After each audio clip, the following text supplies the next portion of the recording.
Bienvenue dans ce podcast proposé par les ateliers d'Aude-Valérie. Je m'appelle Aude-Valérie Young et je suis coach spécialiste en libération des émotions et hypersensibilité.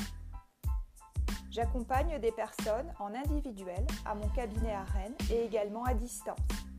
J'anime aussi des ateliers collectifs. Les ateliers d'Aude-Valérie, le podcast qui vous permet de rayonner votre sensibilité et d'aller vers votre plein potentiel. Bonjour et bienvenue dans ce podcast. Alors, je suis aujourd'hui en compagnie de Aulne, avec qui j'ai eu la chance donc de travailler, de l'accompagner sur un programme individuel de coaching depuis environ 1 an et demi. Donc, je recherchais vraiment des témoignages un petit peu vivants, des parcours de personnes qui ont été challengées par leurs émotions, qui ont été aussi un petit peu plongées en elles pour trouver finalement leur propre trésor intérieur et qui souhaitent aussi témoigner de cette expérience de vie, de leur parcours d'être sensible. Et puis, je me suis aussi rendu compte qu'il y avait relativement peu de témoignages au masculin. Donc, je remercie vraiment Aulne d'avoir osé faire ce podcast aujourd'hui.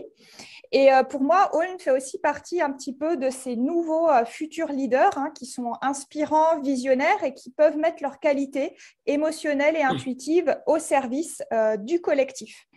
Alors, je pense dans un premier temps, Aulne, on a peut-être aussi besoin de comprendre un petit peu votre histoire et comment aujourd'hui vous vous caractérisez par rapport à la personne que vous étiez il y a encore peut-être quelques mois. Oui, bonjour Aude, bonjour à tous les auditeurs. Merci de m'accueillir aujourd'hui. C'est un vrai plaisir de pouvoir partager avec vous tout ce parcours qui est finalement assez récent en fait, mais qui a été tellement constructif cette dernière année et demie et ça me permet aujourd'hui de prendre un virage vraiment, vraiment important dans ma vie. Donc, pour me présenter un petit peu en quelques mots, moi, donc je m'appelle Aulne, j'ai 29 ans, je suis plutôt ambitieux, doté aujourd'hui d'une forte sensibilité et un amour pour la richesse de l'humain et de la terre qui nous nourrit. Donc ça, c'est vraiment, mon utopie, mon fer de lance un petit peu. Je pense que je suis quelqu'un d'assez éclairé sur le monde, voire trop parfois, et du coup, j'ai eu tendance à l'inhiber. Pour me protéger, pour me protéger justement de cette surémotion de temps en temps. Donc voilà pour un peu mettre en avant aussi mon parcours. Moi, je suis issu d'une famille de 4 enfants, 4 garçons. Donc c'est vrai que c'est une sacrée fratrie. Je suis le troisième de cette fratrie. J'ai eu une enfance plutôt facile avec des parents assez bienveillants, peu présents car ils travaillaient beaucoup, mais toujours très très engagés socialement. Moi j'ai une mère qui est infirmière scolaire et qui a toujours été engagée dans de nombreux projets qui visaient justement à proposer un monde plus juste, plus équitable et qui est aussi très sensible, voire hypersensible, mais qui l'a découvert et qui l'a découvert très récemment. En fait, on a quasiment fait un travail parallèle en fait et qui l'a découvert que l'année dernière. Donc c'est assez récent. Et du coup, avec ces 4 garçons-là, fallait être autoritaire. Et puis voilà, donc j'ai été dans une organisation un petit peu militaire avec un cadre assez strict. Ne connaissant pas ma sensibilité à l'époque, moi j'aurais eu besoin d'un cadre un petit peu plus créatif, un peu plus libre. Donc voilà, ça c'est le recul que j'ai pu prendre aujourd'hui.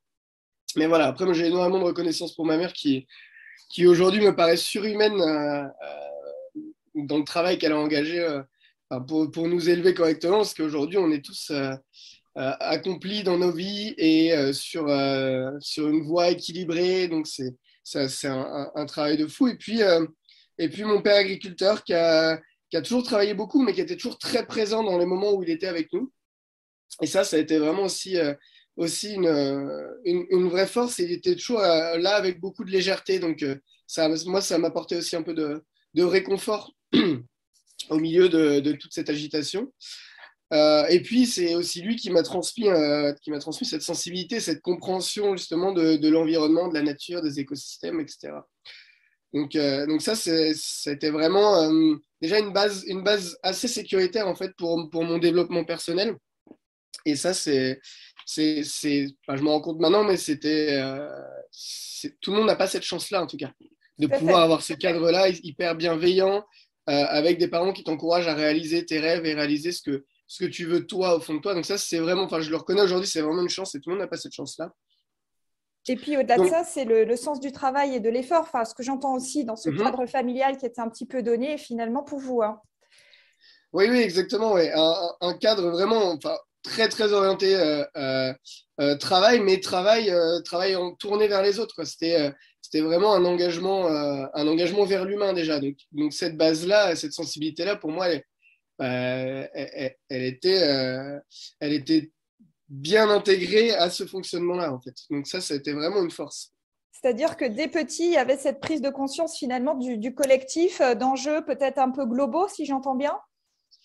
Ouais, c'était ça. Je pense que Euh, je pense qu'on peut repartir de l'école parce que c'est vraiment symptomatique en fait d'une grande partie aussi des, des, hum, des jeunes comme moi qui prennent du recul sur leur vie et qui repartent en fait de la racine en essayant de conscientiser en fait comment on s'est construit et comment on va justement déconstruire tout ça. Donc tu es obligé de revenir à la racine pour ça. Moi je pense qu'à l'école, moi j'étais un peu en décalage. Enfin, je sentais qu'il y avait un décalage, que je m'ennuyais parce que le modèle de l'école comme il est fait, je m'y retrouvais pas personnellement en soi, parce que je suis un créatif et malheureusement j'ai besoin d'un cadre mais plus large que celui qu'on nous impose malheureusement à l'école.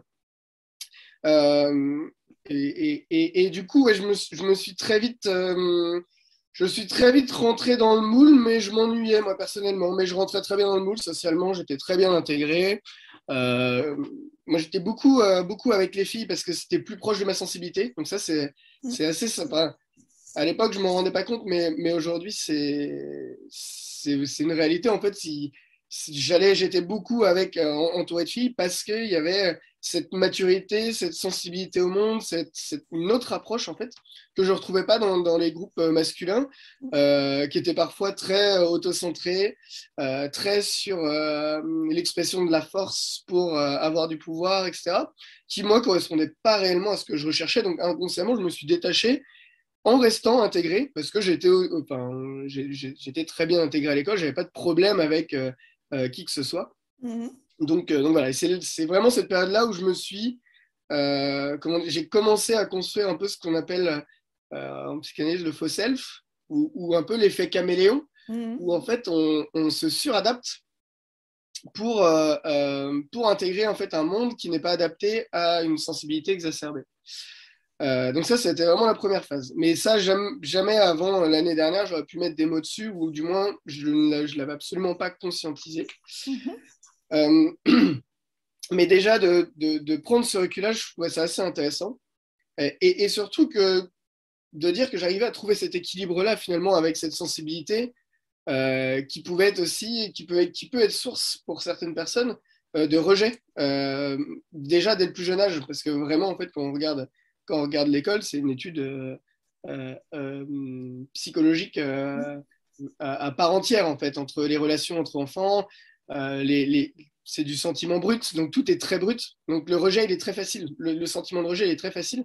Et c'est là aussi on va se forger une identité, se former une identité, et où on va se positionner un petit peu. Et voilà, je pense que j'avais la chance aussi d'avoir la fratrie, d'être issu d'une fratrie qui m'a permis de m'endurcir et aussi d'avoir des exemples avec des Mhm. frères qui étaient déjà très intégrés dans cette école et qui déjà avaient une réputation, entre guillemets. Donc, ça m'apportait un certain confort. Donc, c'est vrai que c'était une chance aussi, un certain confort parce qu'on avait déjà une réputation auprès de nos professeurs, auprès des gens de l'école. Et la plupart des enfants de cette école étaient aussi des amis de mes parents, donc ils portaient aussi les mêmes valeurs. Donc, on a quand même été bercé dans, dans,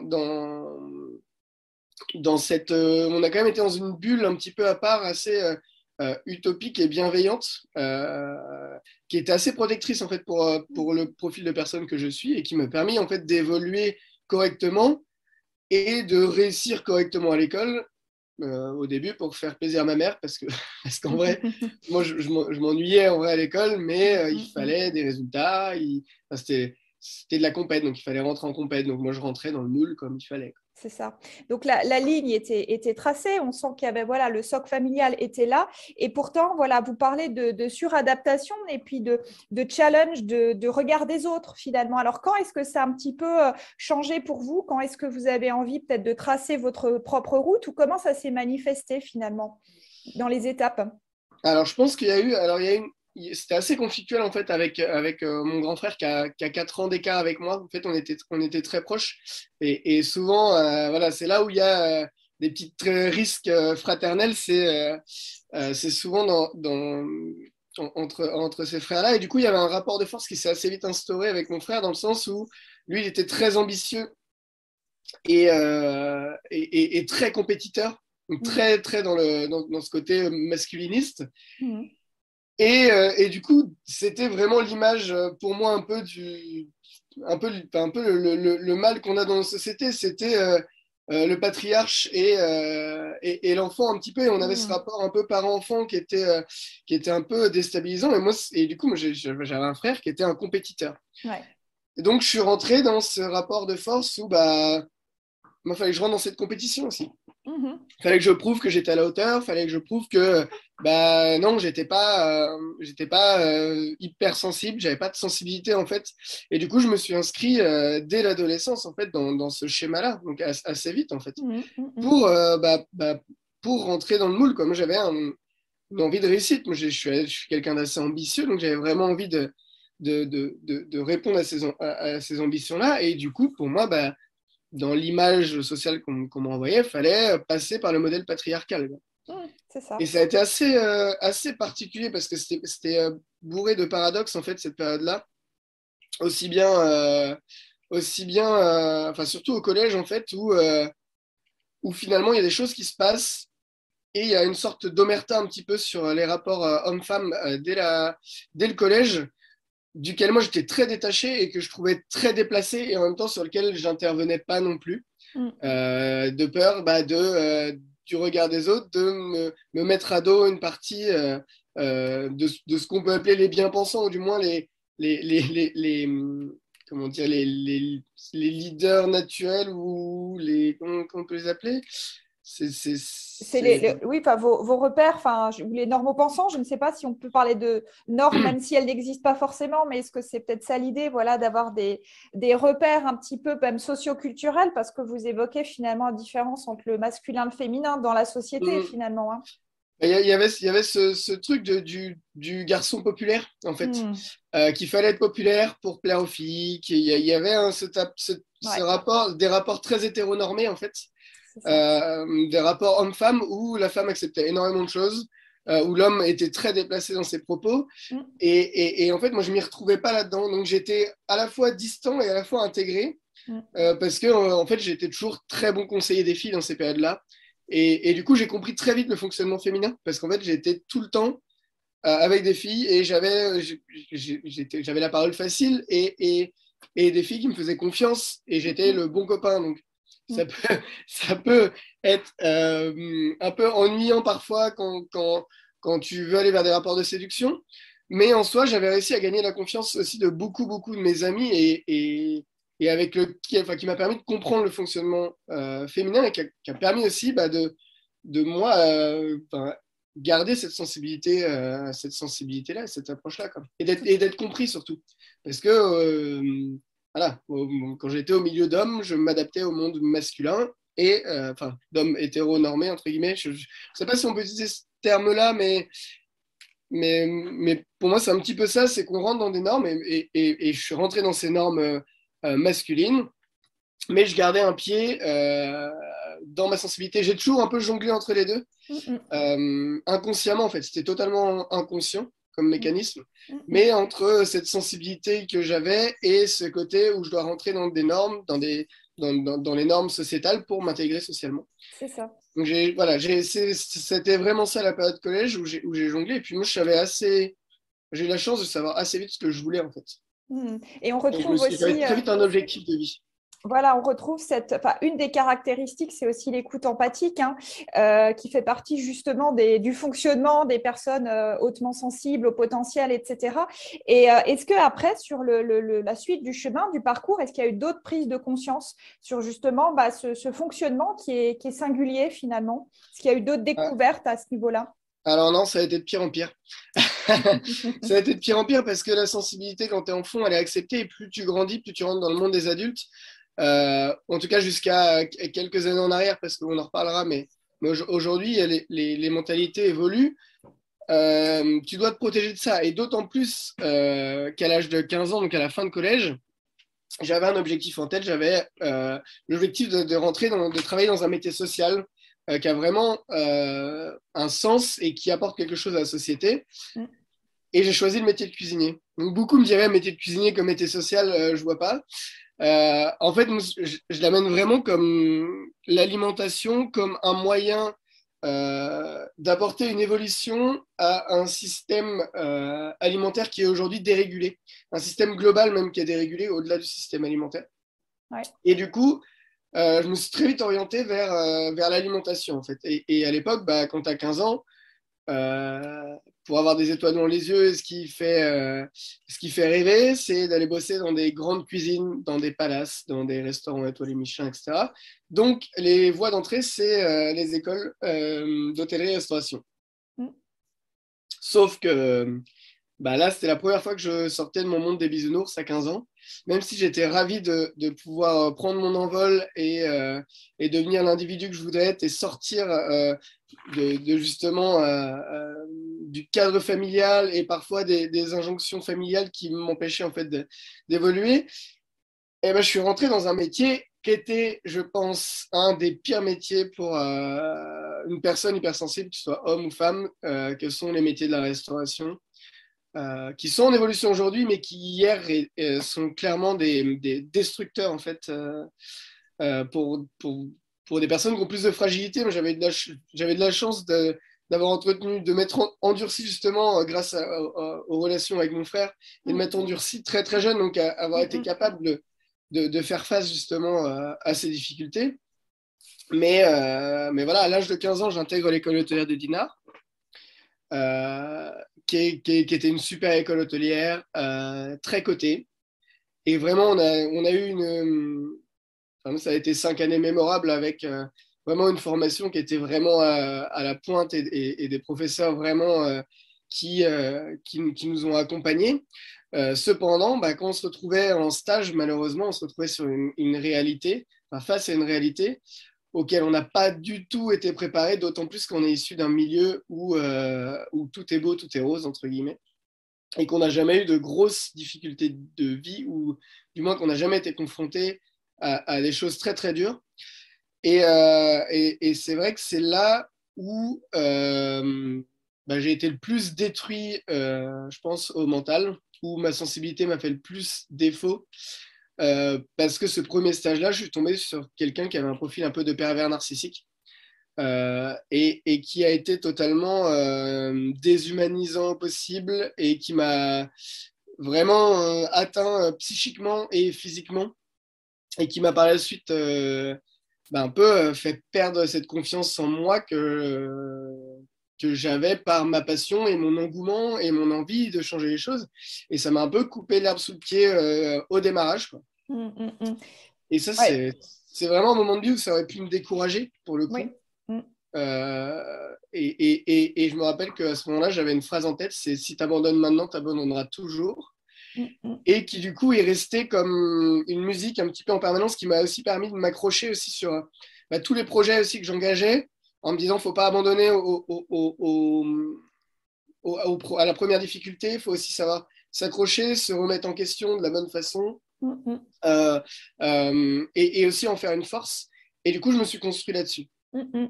Donc, Et, et on voit ce gros choc émotionnel, enfin voilà, qui apparaît dans votre vie, mais qui montre aussi enfin, toute cette force de résilience derrière, ce que vous étiez amené un peu à dégager ensuite. Et justement, alors comment, parce que par rapport à ces émotions fortes, à cette sensibilité, comment vous êtes amené après à les réintégrer finalement dans votre vie? ben, je les ai totalement inhibés. Non, non, clairement, ça a été un mécanisme de protection, en fait, où j'ai inhibé, en fait, les ressentis, les émotions, et j'ai concentré toute mon énergie à ma réussite professionnelle, en me déconnectant totalement de mes envies personnelles et de mes besoins en général dans la vie quotidienne. Mhm. Euh, donc ça a été aussi une première phase de déconnexion entre en fait je pense que c'est vraiment je me suis trompé de enfin maintenant avec du recul je pense que je me suis trompé d'objectif à ce moment-là où j'ai suivi un peu le modèle familial avec le travail comme engagement principal pour la réussite. Et du coup, j'ai mis ça en premier de ma liste, mais sauf que j'ai mis que ça, quoi.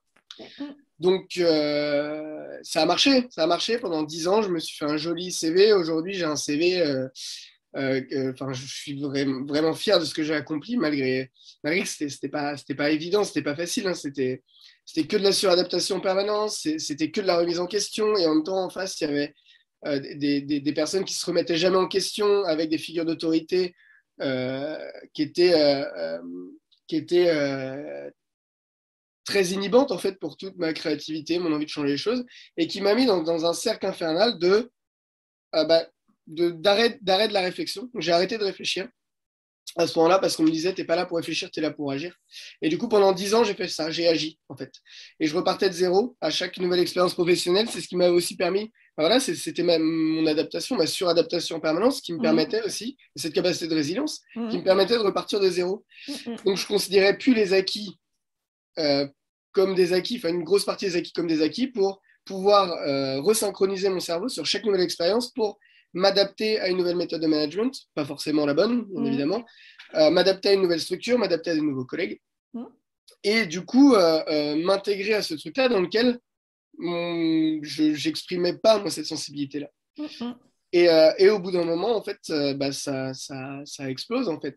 Je pense que on peut pas trahir notre essence propre. Mhm. Et du coup, à plusieurs reprises, ça a créé des conflits en interne et des grosses explosions de colère parce que j'exprimais pas un ressenti. C'est ça. Puis je pense qu'il y avait ces fortes émotions de rejet, d'injustice, etc., de colère.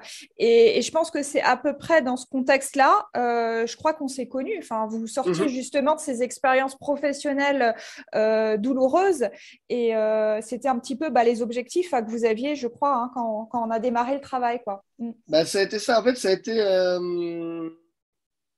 vraiment. Il y a vraiment eu deux phases. C'est-à-dire que il y a le confinement qui est arrivé et qui m'a permis d'avoir un temps de réflexion où je me suis retrouvé face à moi-même. Un temps qui auparavant, je ne prenais pas du tout en fait. Et souvent, l'échappatoire, c'est quand on travaille beaucoup, là c'était entre 50 et 70 heures par semaine.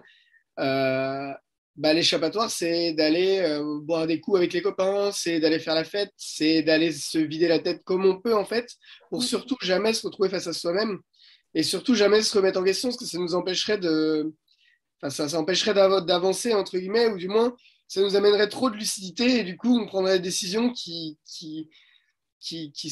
paraît très peu rationnel en fait. Mm. Et du coup, pendant longtemps, tu te déconnectes de ça en te disant, en te disant, finalement, tant mieux. Faut pas que je prenne ce temps-là, quoi. Et puis, plus tu grandis, plus tu avances, tu enchaînes les expériences, tu te rends compte que c'est pas toujours toi le problème, finalement, qu'en fait, ça te correspond pas. Mais si tu n'as pas ce temps de réflexion, ce temps de pause, ce temps de coupure où tu te retrouves face à toi-même à te remettre en question, qui est très douloureux, c'est pas du tout agréable comme sensation, et ça arrive à beaucoup d'entre nous, je pense, c'est pas du tout agréable comme sensation, où tu dois te retrouver face à toi-même et prendre des décisions qui sont en corrélation avec tes envies profondes, quoi. Mais si tu les connais pas, c'est impossible de prendre les bonnes décisions, ou du moins des décisions éclairées, puisque tu as toujours pris tes décisions en fonction des autres. Mm. Donc ce grand moment, il est arrivé grâce au confinement, et je pense que ça a été salvateur pour beaucoup de personnes. Enfin, j'ose croire, en tout cas, au vu de l'état actuel de la restauration, en tout cas. Mais ça a été salvateur dans le sens où ça a permis ce temps de réflexion, déjà, été aussi un élément déclencheur, en tout cas de la première phase, qui a permis ce déclenchement de dire, OK, il y a un moment donné, il y a un problème. Si c'est pas toi le problème, enfin, si tu considères que c'est les autres le problème, c'est que toi, tu as aussi ta part des choses à faire. Et ça a été ce travail de remise en question pendant un certain temps, avec finalement, bah, voilà, moi enfin, professionnellement, je traçais ma route, je savais à chaque étape où fallait que j'aille, etc. Et juste avant le confinement, j'avais planifié une formation justement pour aller sur un secteur d'activité toujours dans l'alimentation, mais plus lié à la transformation alimentaire. Et du coup, je l'avais déjà conscientisé, donc le confinement m'a permis simplement de l'avancer, ce projet d'une année. Et là, petit à petit, je voyais que bah, je m'alignais avec ce que je voulais faire finalement, nourrir les gens, nourrir la terre, les hommes, les nourrir bien. Je rentrais dans le bon schéma, donc c'était cool. Mais par contre, je savais que j'allais pas le faire tout seul parce qu'il y avait beaucoup de mécanismes dont j'étais conscient, mais sur lesquels je pouvais avoir aucun impact. Donc c'était à la fois il y avait il y avait beaucoup de conscient, mais il y avait une grosse partie d'inconscient qui m'empêchait finalement d'évoluer à ce moment-là, et je me sentais bridé en fait, avec une sensation de manque de confiance, avec bah ouais, ce truc en fait où on arrête de voir grand parce qu'on nous a toujours considérés petits. Et du coup, on considère qu'on brillera jamais parce qu'en fait, on nous a toujours dit qu'on brillera pas. Et du coup, on se conditionne là-dedans. C'est ça, c'est Et du coup, toutes les croyances limitantes, c'est Mhm. en fait toutes ces émotions qui reviennent du passé. Et puis je pense que bon, les idées, comme vous avez dit, elles étaient là. Simplement, c'était dans la mise en action, la mise en mouvement peut-être, où il y Mhm. avait voilà, matière à avancer un peu plus, quoi. Oui, c'est ça exactement. Et puis du coup, là, j'ai décidé de passer à l'action parce que euh, à un moment donné, on prend conscience des choses, mais on passe jamais à l'action. Et je pense que c'était une des meilleures décisions de ma vie, c'est pour une fois passer à l'action et pour une fois porter ce que je voulais porter moi, au fond de moi. Et le virage d'une formation, pour beaucoup, ça paraît insurmontable parce que tu remets en question 10 à 15 années de ta vie passée et tu repars de zéro. Enfin, en tout cas, pour beaucoup dans l'inconscient collectif, changer de métier, c'est repartir de zéro. Alors que souvent, c'est une continuité, justement, et changer de métier, c'est grâce aussi à ce qu'on a pu apprendre avant, ça nous donne de la matière pour travailler sur un projet qui plus est parfois ambitieux pour des gens qui ont une certaine sensibilité au monde et une vision plus holistique, qui peut paraître ambitieux pour la plupart des gens, mais qui, pour les personnes hypersensibles, sont simplement genre une solution en fait à un problème. Mhm. Voilà. Et du coup, donc ça a été la première phase de conscientisation. Et du coup, c'est là où je me suis dit que l'hypnose me paraissait intéressant parce que justement, l'hypnose de pleine conscience venait travailler sur les mécanismes inconscients. Donc ça a été ma première prise de conscience. Mais entre le premier rendez-vous et la prise de conscience, il s'est écoulé presque 1 an et demi. Donc c'est un long travail, c'est très long. Et du coup, en parallèle, dans ces périodes-là, j'ai découvert aussi l'hypersensibilité et je me suis retrouvé, entre guillemets, dans les caractéristiques sans associer en fait ce que je suis à une case, entre guillemets, à me rentrer dans une case parce que je trouve que c'est très limitant aussi, encore une fois, de rentrer dans un cadre spécifique qui nous définit comme un profil et plus en tant que personne, en tant qu'individu. Donc oui, j'ai une forte sensibilité, mais je ne m'assimile pas à mon hypersensibilité. Et ça, je pense que c'est important aussi de le préciser parce que quand on peut avoir aussi des particularités, des différences ou des forces, ou ce qu'on veut, on a tendance aussi à s'assimiler à ça pour se trouver une excuse aussi, de dire oui, mais moi je suis hypersensible, donc tu comprends. Bah oui, en soi, on a ces particularités-là, et justement, là où l'accompagnement est intéressant, c'est comment on va en faire une force. Donc on en parlera un petit peu tout à l'heure, mais voilà, ça a été donc la deuxième chose en fait. Donc il y avait la notion de l'hypnose et il y avait la notion d'hypersensibilité. Mhm. Voilà, donc ensuite, j'ai commencé cette formation et en parallèle, voilà, on est venu me chercher pour une reprise d'activité qui correspondait exactement à ce que j'avais envie de faire et j'avais toujours planifié d'être chef d'entreprise Donc, ça me paraissait le bon moment, le bon projet. Et j'y suis allé à fond. J'y suis allé à fond. Et puis, je me suis surpassé. Et pour moi, c'était juste normal. Mais j'ai vraiment fait des choses qui paraissent énormes pour plein de gens à 28 ans, d'aller en 2 mois monter un dossier d'entreprise, de réussir à obtenir son prêt, de négocier avec un rentier de 70 ans qui avait énormément de connaissances dans le business et réussir à faire face, etc. En soi, je pense que tout le monde n'est pas capable de le faire. Je me rends compte aujourd'hui, sur le coup, ça me paraît pas, c'est pas si exceptionnel que ça, mais c'est un vrai gros travail, quoi. Mais C'est un vrai gros travail. je pense que c'est aussi ce travail de réinvestissement de votre place, de légitimité. On Mhm, avait aussi évoqué au tout début ce sentiment enfin, de confiance en soi, ok, mhm, mais mhm, au-delà de ça, finalement, des fois, de syndrome de l'imposteur, mhm. donc beaucoup de personnes, justement, se disent un petit peu sujettes. Donc, je pense que c'est globalement aussi cette sensation enfin, intérieure, je ne sais pas, hein, vous me le dites, mais qui retrace aussi ce parcours aussi après à l'extérieur, dans vos actions, dans vos projets, etc. Ouais, je pense que la légitimité, elle est importante justement à mettre en avant à ce moment-là de ma vie, parce que c'était vraiment ça, en fait. C'était vraiment une recherche de légitimité. J'étais encore dans le regard de l'autre. J'étais pas dans mon accomplissement personnel réellement. Donc finalement, j'étais pas encore réellement aligné avec moi-même. Mm, mm, Donc j'ai accompli tout ça et ça aurait pu marcher. mm. En parallèle, voilà, il y a quelqu'un qui est rentré dans ma vie et avec qui ça marchait terriblement bien en termes de feeling et avec qui il aurait pu se passer quelque chose de très cool. Et puis finalement, en fait, ces deux expériences-là, hyper riches en émotions, enfin, je me suis retrouvé entre la peur, la confiance et l'amour, en fait. Et du coup, il y avait tous ces sentiments-là un peu mélangés qui ont fait qu'émotionnellement, c'était un moment, un gros pic de ma vie. Et que finalement, tout s'est arrêté quasiment en une semaine. Et du coup, ça a été vraiment la descente de la montagne sur les fesses, quoi. Un petit peu. Et c'est là où, donc suite à ça, où je me suis dit, là, je suis encore dans ce moment où je suis au pic. Euh, je sais que dans un mois, ça va être le moment très down, parce que voilà, quand on a une certaine sensibilité, c'est soit très haut, soit très bas, mais quand on ne se connaît pas, ben, on a du mal à rééquilibrer la balance. Et là, je sentais qu'en fait, j'avais besoin de quelqu'un pour m'aider à rééquilibrer la balance, en fait. Parce qu'en fait, cette fois-ci, j'allais pas, en fait, j'étais trop déconnecté, en fait, enfin, mon corps et mon esprit étaient trop déconnectés.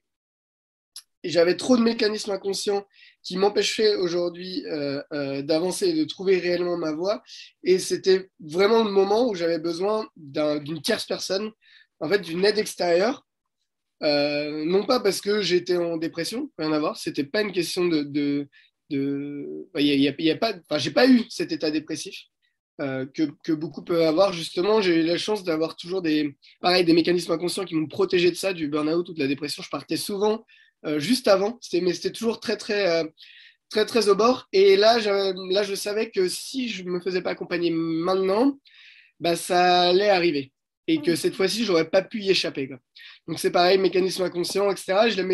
Voilà, j'avais déjà conscientisé cette chose-là. Et quand j'ai été rechercher justement un rendez-vous d'hypnose, bah, je suis tombé sur vous. Et comme par hasard, c'était hypnose, spécialiste de l'hypersensibilité et de la libération émotionnelle. Et en fait, c'était comme si c'était un alignement des planètes, même dans une phase où c'était très compliqué. Et je me suis dit, j'y vais, je vois, quoi. Et voilà, c'est là que vous avez plongé en vous-même. Mais c'est vrai que, comme vous dites, c'est généralement un enchevêtrement, comme tout est relié dans tous les domaines. On peut être impacté, aussi bien le pro que l'aspect sentimental. Et aujourd'hui, finalement, parce que justement, vous parlez un peu de ces up and down, ces vagues, est-ce que vous avez une nouvelle vision dessus ou une nouvelle façon de les vivre finalement? Quel est votre regard aujourd'hui par rapport à l'ancien Hall que vous étiez avant dans votre quotidien? Je pense qu'il y a, il y a, il y a, il y a deux choses, parce qu'en fait, maintenant, on arrive à les conscientiser, mais en fait, il y a tout un travail où, en fait, on ne maîtrisera jamais ces up and down. Mais par contre, rien que de les accepter et dire qu'ils sont là, bah, déjà, en fait, ils prennent pas autant de place qu'avant, on en fait moins des tonnes et du coup, on se concentre pas sur cette chose-là. Et je pense qu'on gagne aussi à la fois en énergie, parce qu'en vrai, quand on a une forte sensibilité, voire un cerveau qui fonctionne parfois en arborescence, on a tendance à être en réflexion permanente. Donc, énormément d'énergie à essayer de penser ce que l'autre a pensé, à essayer de penser à ce qu'on va faire pour notre projet, à le tourner dans tous les sens. C'est à la fois une force et à la fois, si cette énergie-là, tu sais pas la gérer et que tu n'as pas trouvé ton équilibre, en fait, ça en devient une faiblesse parce que finalement, c'est quand tu as ces défaillances d'énergie que tu n'as pas cette capacité de rebondir et d'avoir la force nécessaire pour accomplir les projets et les ambitions que tu peux avoir, quoi.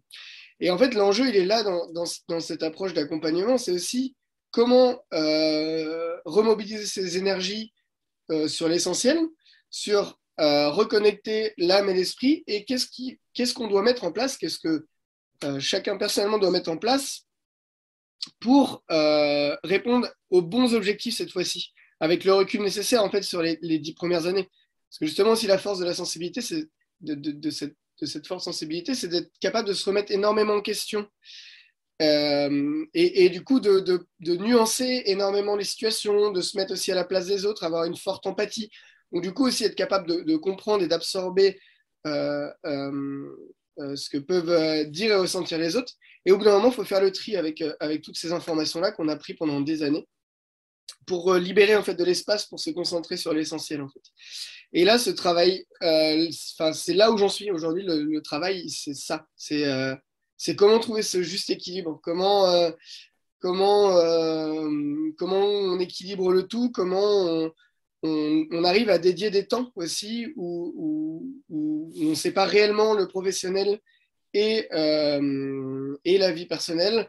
Comment dans la vie. Mais du coup, c'est un travail de déconstruction qui est important. Et puis, on en a parlé, hein, c'est un peu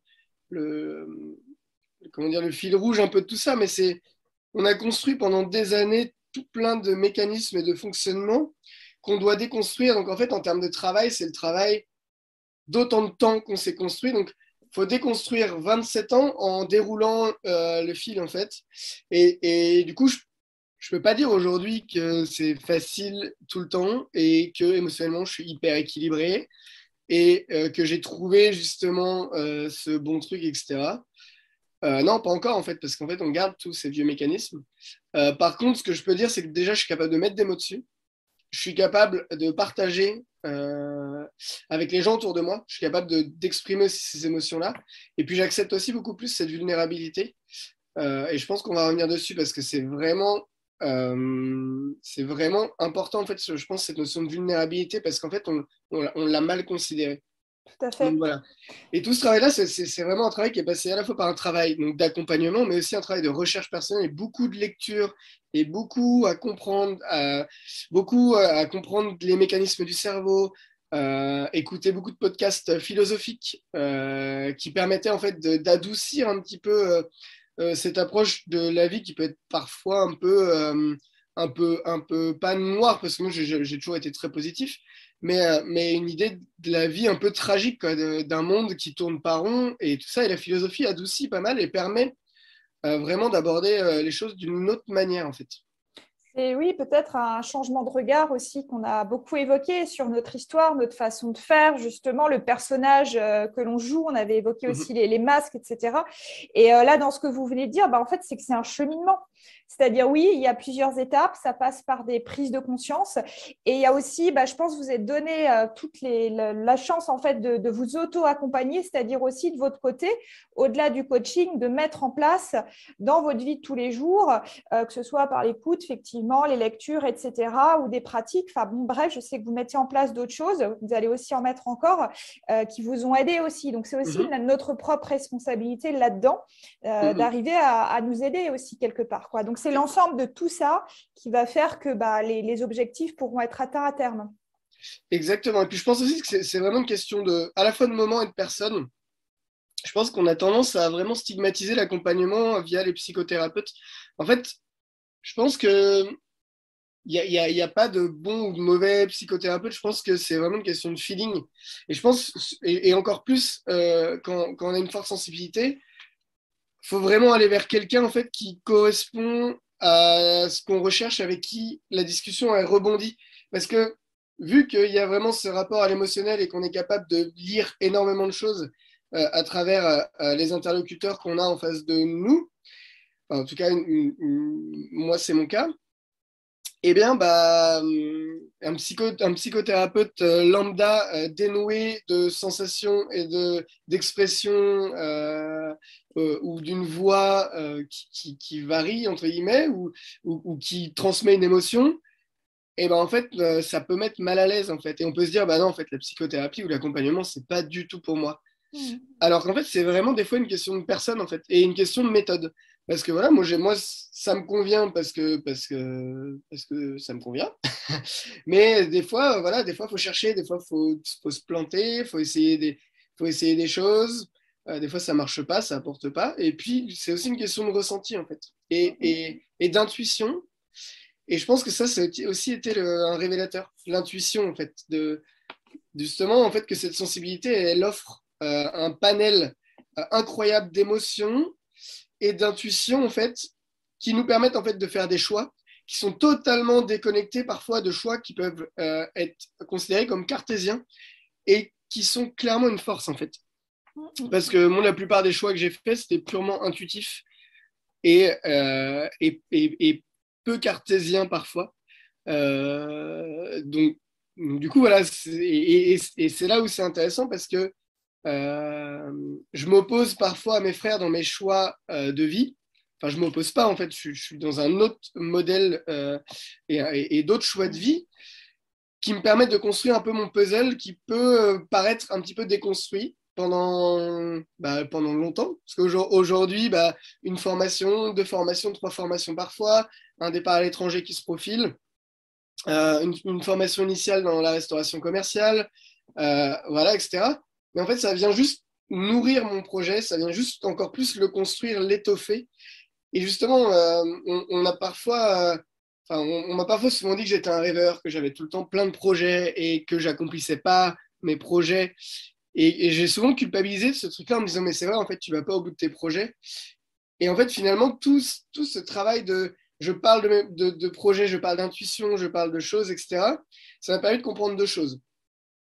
Que parfois mes interlocuteurs ne comprennent pas, parce qu'ils n'ont pas la même sensibilité au monde, ne comprennent pas où on veut aller dans nos projets, parce que parfois c'est peut-être trop en avance, ou peut-être mal pensé aussi, parce qu'il faut savoir aussi se remettre en question, parce que on n'est pas des bien-pensants, c'est pas parce qu'on a une hypersensibilité ou d'autres atouts comme ça qu'on porte la bien-pensance. Donc c'est aussi important de se poser les bonnes questions. Et où je voulais en venir. Et du coup, donc, par rapport aux autres, se positionner, en fait, avoir des gens qui nous écoutent pour confronter à l'altérité notre idée, notre intuition. Et donc, savoir ce qui correspond à ce qu'on doit remettre en question et ce qui correspond finalement à parfois soit de la jalousie mal placée ou à un manque d'ambition aussi de la part de nos interlocuteurs ou des personnes qui n'ont pas pu accomplir leurs rêves et qui du coup jalousent un petit peu la réussite et inhibent en fait des porteurs de projets ou des personnes un peu ambitieuses pour des questions que l'humain ne saurait répondre aujourd'hui, mais des fonctionnements inconscients justement voilà, qui découragent les projets ambitieux et qui sont aujourd'hui pas portés par l'aspect de l'entreprise, du business à vocation économique, mais qui est porté par les valeurs de l'économie sociale et solidaire. Et pour le coup, la boucle est bouclée parce que je reviens vers mes valeurs familiales, quoi. Donc, Tout à fait. Et votre projet professionnel qui maintenant vous emmène même à l'international finalement. ouais, aujourd'hui, c'est vrai que je me suis toujours donné la chance enfin, comment dire, le, la, ouais, la chance de mes ambitions. Je ne sais pas si on peut dire ça comme ça, mais c'est un petit peu ça, c'est-à-dire que je suis toujours passé à l'action pour aller vers l'objectif que je m'étais donné. Euh, donc ça a marché les 10 premières années de ma vie. Je replanifie les 10 prochaines inconsciemment, sans attendre quoi que ce soit et en laissant aussi toutes les possibilités. Je ne ferme aucune porte en fait. Mais par contre, j'aborde justement euh, la question totalement différemment parce que finalement, avant, j'avais l'anxiété, la peur de ne pas réussir, la peur de ne pas accomplir. Hmm. Aujourd'hui, je suis dans une autre recherche, en fait, dans le rapport qui est plus un rapport à l'ego, mais un rapport plus autour de et l'ego qui est lié aux peurs, justement, mais qui est lié à l'amour, justement, et le rapport aux autres. Et je pense que ça, c'est un des plus gros travaux, en fait, de se reconnecter à l'humain, de croire en l'humain quand on a été aussi parfois un peu écorché vif, ou parfois été un peu malmené, encore plus quand on a une forte sensibilité au monde, où on nous dit qu'on n'a rien compris, alors qu'en fait, je dis pas qu'on a raison, mais en tout cas, on a conscience des enjeux et de l'état actuel, en tout cas, des choses. Et donc, parfois, on se décourage. Et là, je suis dans cette deuxième phase où, en fait, je suis sûr d'où je vais, je suis sûr de mon projet et je sais de qui je dois m'entourer, en fait. La première phase, je pense qu'elle est pour l'expérience, de savoir ce que tu veux et ce que tu veux plus. La deuxième phase, c'est une phase où tu vas savoir de qui t'entourer, où tu veux aller et comment tu vas construire ton projet en laissant libre cours à ce qui peut se passer finalement. Et voilà, donc ce départ à l'étranger, il est symptomatique de cet état d'esprit parce que finalement, j'ai fermé aucune porte pour ma vie professionnelle et que là, aujourd'hui, je sais pas si on aura l'occasion de revenir dessus, mais pour moi, c'est un accomplissement. En tout cas, un Oui. accomplissement dans ma nouvelle vie, en tout cas. C'est ça, c'est à partir du moment que ça part de l'être, en fait, c'est là où le faire est possible, mais dans un Mhm. déploiement, je dirais, naturel, enfin, c'est le témoignage que vous apportez une fois que c'est aligné. Et on parle trop souvent, justement, de désalignement entre le cœur et la raison, enfin, ce que vous appeliez le mental aussi, hein. Mhm. Là, je pense que c'est arrivé justement à réaligner les deux, qui a aussi fait votre force et permis la force de ce projet de se déployer ensuite, d'aller rayonner au-delà aussi de nos frontières. Et oui, peut-être, enfin, vous vouliez revenir dessus, mais je pense que c'est ça. Si vous deviez un message à transmettre ou votre vision à vous de cette sensibilité au masculin dans le monde de demain, parce que finalement, vous abordiez aussi cette notion de vulnérabilité. On confond beaucoup la sensibilité avec de l'impuissance. Mhm. Est-ce que voilà, vous auriez un message à passer, à transmettre ou à donner? Ouais, et puis je pense que c'est vraiment, là pour le coup, c'est l'approche philosophique des choses qui m'a permis de comprendre ça. C'est vraiment le rapport au pouvoir, en fait.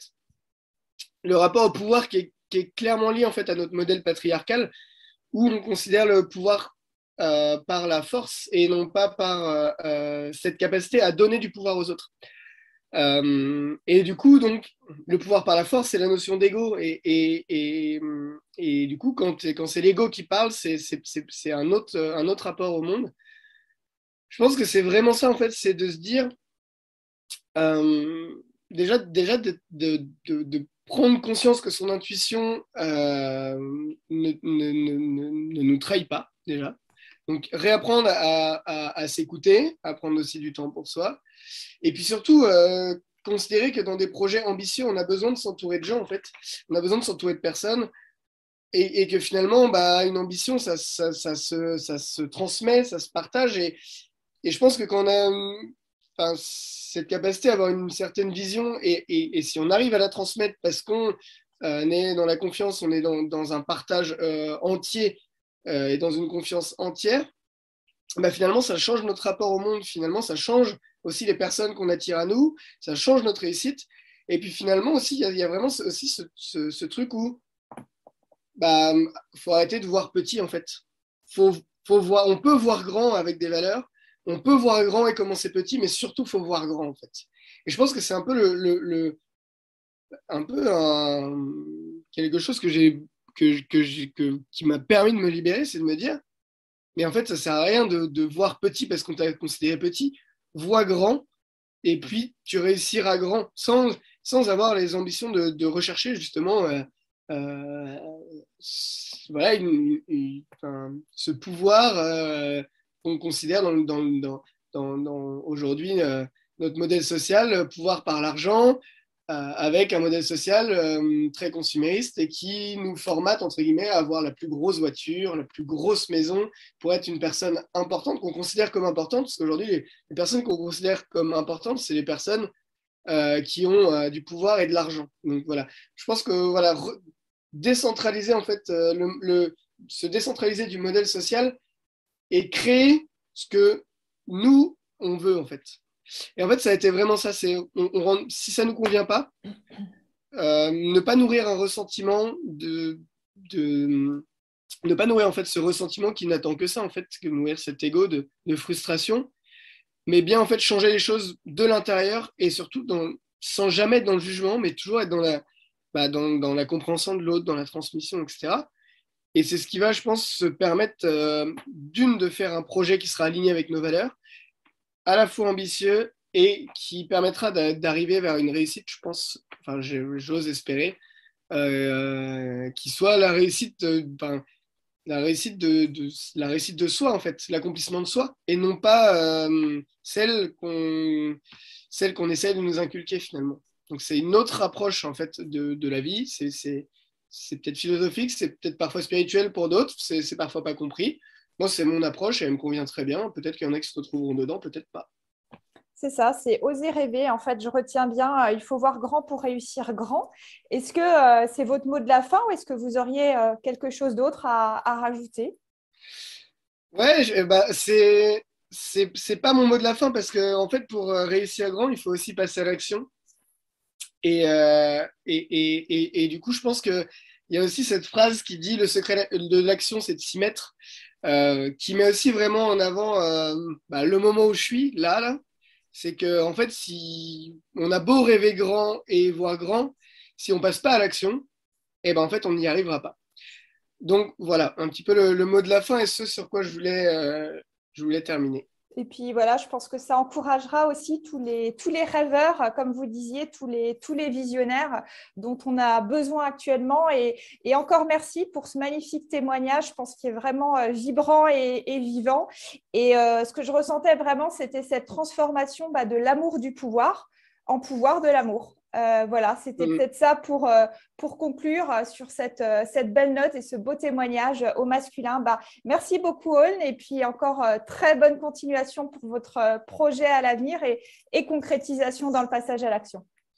Merci beaucoup, merci beaucoup. J'espère que ça accompagnera pas mal de personnes justement qui ont pu écouter ça vers une transformation aussi, et puis de se dire qu'en fait, on n'est pas tout seul. Des fois, on a envie de lutter tout seul et finalement, on s'épuise. Et des fois, il faut faire appel à un peu des fées bienveillantes, entre guillemets, qui nous permettent de passer à une nouvelle étape. Donc, voilà, c'est ce que je souhaite en fait à tout le monde, de s'accomplir et de trouver la vraie notion du bonheur et d'équilibre, en fait, avec son cheminement propre. Il n'y a pas de bonne méthode.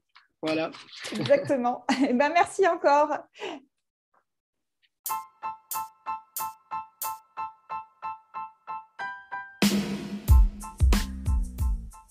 Je vous remercie pour votre écoute de ce podcast. N'hésitez pas à vous abonner à ma newsletter sur mon site internet www.lesateliersdaudevalérie.fr ou bien m'envoyer vos commentaires et vos partages à contact@lesateliersdaudevalérie.fr. Je vous dis à très vite.